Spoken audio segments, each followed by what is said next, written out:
સુરતમાં વસીમ પાર્સલને ત્યાં પોલીસની એન્ટ્રી થઈ છે। સુરતથી આ સમાચાર મળી રહ્યા છે, જ્યાં સુરતમાં વસીમ પાર્સલને ત્યાં પોલીસની એન્ટ્રી થઈ છે। લિંબાયતમાં વસીમ પાર્સલ દ્વારા જમીન પર કબજો કરાયો છે, તો જમીનના કબજાની સાથે પક્ષીઓને પણ તેણે કેદ કર્યા। તો 1000થી વધુ કબૂતરને વસીમે પિંજરામાં કેદ કર્યા છે। ત્યારે પોલીસે કેદ કરાયેલ પક્ષીઓને મુક્ત કરવામાં આવ્યા છે। લિંબાયતમાં માથાભારેની છબી ધરાવે છે વસીમ પાર્સલ।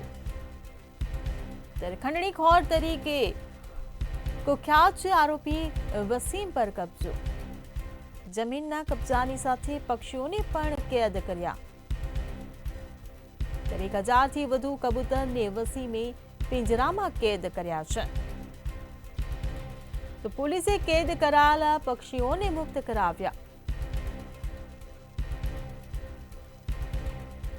સુરતથી આ સમાચાર મળી રહ્યા છે, વસીમ પાર્સલને ત્યાં પોલીસની એન્ટ્રી થઈ છે। લિંબાયતમાં વસીમ પાર્સલ દ્વારા જમીન પર કબજો કરવામાં આવ્યો છે, તો જમીનના કબજાની સાથે પક્ષીઓને પણ તેને કેદ કર્યા છે। ત્યારે 1000થી વધુ કબૂતરને વસીમે પિંજરામાં કેદ કર્યા છે। ત્યારે પોલીસે આ કેદ કરાયેલ પક્ષીઓને મુક્ત કરાવ્યા છે। તો લિંબાયતમાં માથાભારેની છબી ધરાવે છે આ વસીમ પાર્સલ।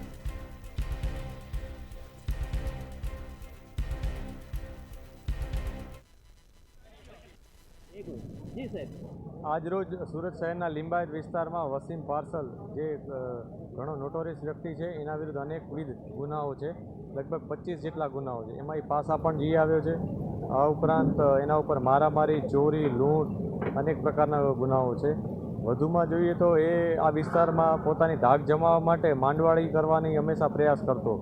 પોતાના માણસો બેસાડી કબજો લઈ લેતો જગ્યાનો, મકાનોનો, અને પછી એ જે ફરિયાદી હોય એની સાથે ગેરવર્તણૂક કરી, દબાણ કરી અને એની પાસેથી સસ્તામાં મકાનો મેળવી લેતો। આ પ્રકારની અનેકવિધ ફરિયાદો અમને મળી હતી।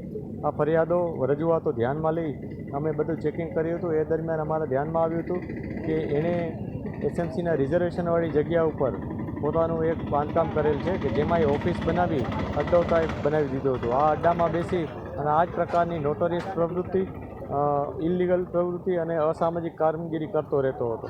અહીંયા ઘણીવાર એ લોકોને બોલાવી ધાક ધમકીઓ આપતો, માંડવાળી કરાવતો। એટલે આ વિસ્તારમાં ઇન્ડાયરેક્ટલી એક પ્રભાવ પાડવાની સતત એના પ્રયાસો હતા।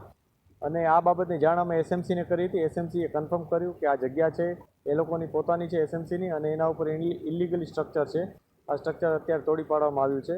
આ ઉપરાંત અહીંયા એણે ક્રિકેટ બોક્સ પણ બનાવ્યું હતું, જેના ઉપરથી પણ એ રેવન્યુ જનરેટ કરતો હતો। વધુમાં કબૂતરો પણ એણે પાળી રાખ્યા હતા। એ કબૂતરો પાળવાની